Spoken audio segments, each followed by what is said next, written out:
Channel 2. And I'd like to introduce President of the Portland Pipeline Company, Mr. Larry March Wilson. 11th, Monday, 2013. There's about 500 people present. Thank you so much. While Christmas is going here, I'd like to, first of all, thank you, Mayor Blake, and thank you, councilors. Councilman and councilwomen, it's what a privilege to come and have an opportunity for an open forum like this. And I think it takes courage to be able to open up and consider all the facts, all the truth associated with issues like this. It's our privilege tonight to share with you quite a bit about Portland Montreal Pipeline. So what I'd like to do, though, is I want you to understand some really significant recent events related to this very issue. And we are fortunate to have John Quinn here with the American Petroleum Institute and the New England Petroleum Council. And he is a subject matter expert in regards to not only oil sands related to pipeline safety, but also some of the federal government issues. So I'd like to give John just a few minutes here before we tell you a lot about Portland Montreal Pipeline. Thank you.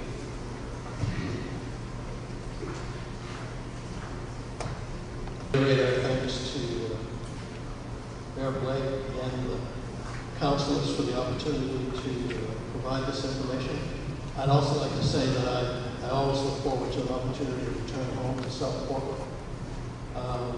And I'd just like to take a second to thank the Historical Society for its recent focus over the last couple of years on Thornton Heights, which is a great source of interest to my family. I haven't been able to make meetings, but my sister has, and she's been informed of my brother and myself. I run an operation in Boston called the Green Petroleum Council. I've been doing that for 25 years. And I'm here, and I'm here tonight because of the efforts of the Natural Resources Council and others to demonize and politicize Canadian oil sands and the Portland Pipeline. And first point I'd like to make is that we just listened to a presentation for 30 minutes from Dylan Borges, and you did not hear any references to something very important that took place just about 2 weeks ago. The draft environmental impact statement relating to the Keystone Pipeline, a major issue in the licensing process, was issued by the State Department under the supervision of the Environmental Protection Agency, EPA. They did that 2 weeks ago. And despite the fact that many of the slides and many of the statements that were made tonight to you, slides that have been used in presentations for months now, whether it be in Portland or whether it be in any number of towns along the pipeline in Maine. Many of those statements we've been saying were false and misleading. The fact of the matter is, we're the industry. We have a vested interest, and we point to credible third parties whenever and wherever we can. But don't take my word for pointing out some of the things that I'm going to point out to you shortly. I would ask you to take the word of the federal government, Department of State, and the EPA relative to this environmental impact statement. That's a joke. That's a joke. Specifically, you heard a lot of references to corrosiveness and increased risk. Those are claims that were made and have been made relative to Keystone. And they're made over and over again relative to the pipeline that runs through Vermont, New Hampshire, and Maine. But I would refer you to the State Department 2,000-page draft impact statement. And in the body of that statement, and I would be happy to provide the council with the specific page numbers and citations, and you can look at these sites yourself. But the fact of the matter is, The Natural Resource Council has had this material, has reviewed it, knows what it is, and yet never referenced it once in the body of their presentation. And they did so because it's extremely embarrassing to their claims of corrosiveness, their claims of increased risk. The risks associated with shipping Canadian oil sands crudes are the same as with shipping conventional crude oils, and any spills are expected to be rare and small. Let me try that again. For those of you who find that humorous, that the federal government would come to that conclusion, I know it's not on the NRC website, but it is the federal government, and they've been studying this for 4 years. And Yes. shall I proceed? The risks associated with shipping Canadian oil sand crudes are the same as with shipping conventional crude oils, and any spills are expected to be rare and small. Liar. You'll find that in the supporting documentation, section 3.13, pages 12 through 13. You heard a lot about dilbit in the earlier discussion. Dilbit viscosity is comparable to those of conventional heavy crude oils, and there is no evidence, let me repeat that, there is no evidence of increased corrosion or other potential pipeline threat due to viscosity. Again, pages 12 through 13. Spills associated with proposed projects that enter the environment are expected to be rare and relatively small.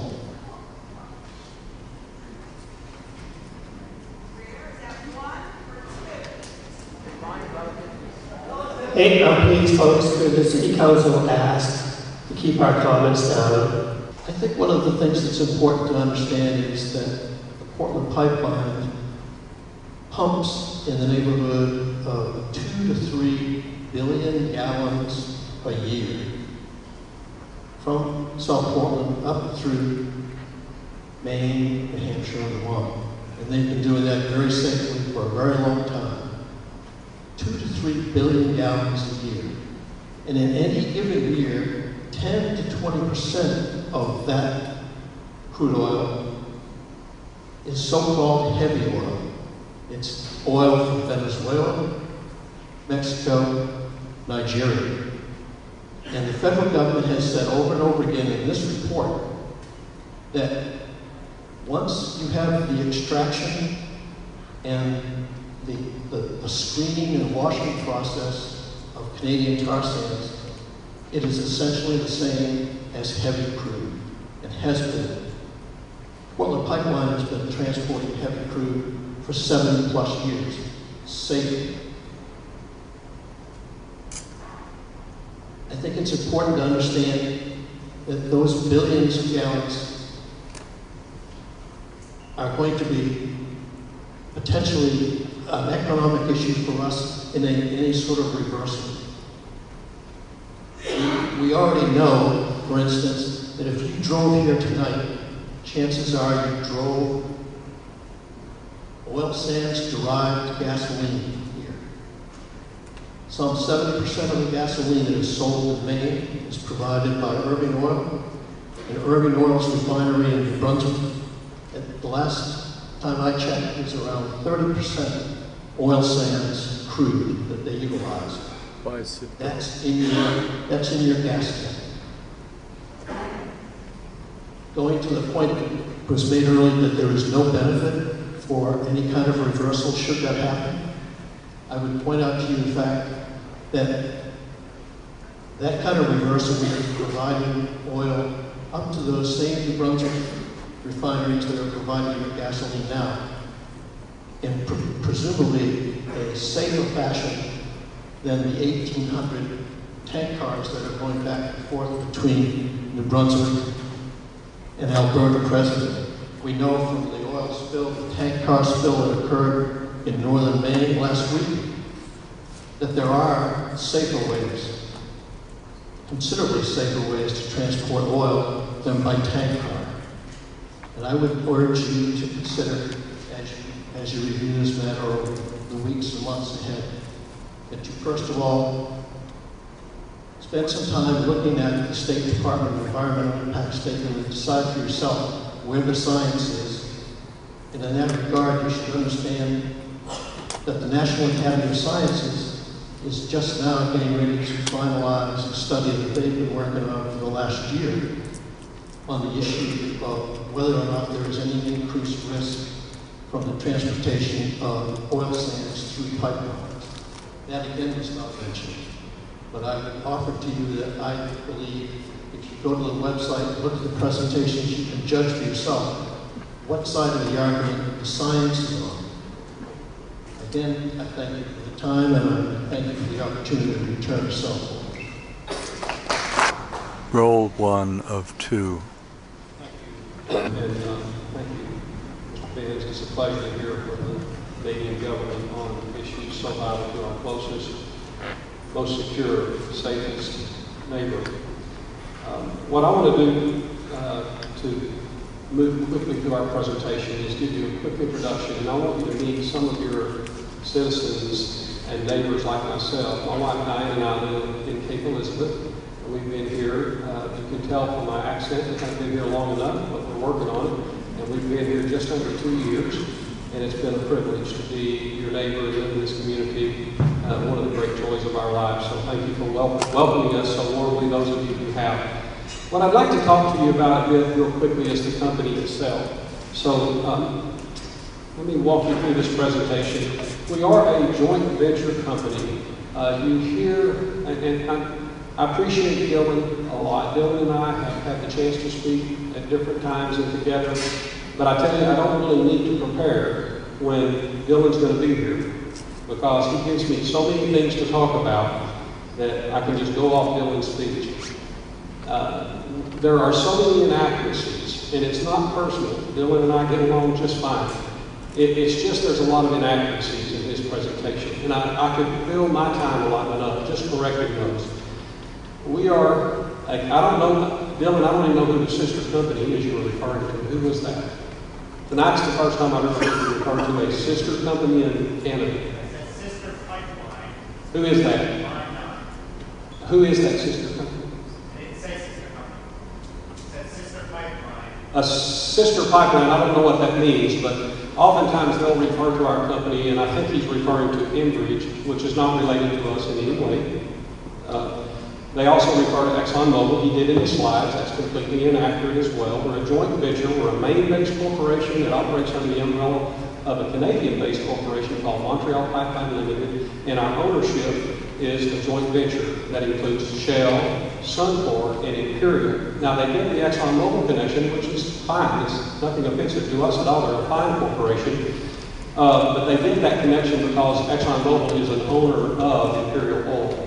And Shell and Suncor and Imperial all have affiliate companies. So if that bothers you, then I guess that'll just have to bother you. But we are a Maine-based corporation with wonderful employees. The employees that we have are the strength of our organization. I have been in this industry for 35 years. These are the finest employees I've ever worked with in my entire life. These people being our employees, our contractors, our vendors and suppliers, and I want y'all to know that we could have them stand up and we could raise hands, and I think you'd be genuinely impressed with our presence in the room. These people are building a legacy of pipeline safety that is the best in class, the finest in the industry. And many of them are represented right here in the room today. Hundreds of years of experience, like Tom Hardison, who went to school right here. And I'm going to ask Tom to present. We're going to have to go quite quickly through our presentation to honor the time commitment. But I just need you to know these are the finest employees and much to be proud of. And you'll see some of our awards in just a few minutes. So you can see that we were established in 1941. We've been moving oil from here to Montreal since 1941. We are a marine facility. I've told you about our employees. We are a mainline facility as well with an 18 and a 24-inch. And if you take one thing away today, I appreciate Dylan and his many constituents saying that they're okay with us continuing to operate as we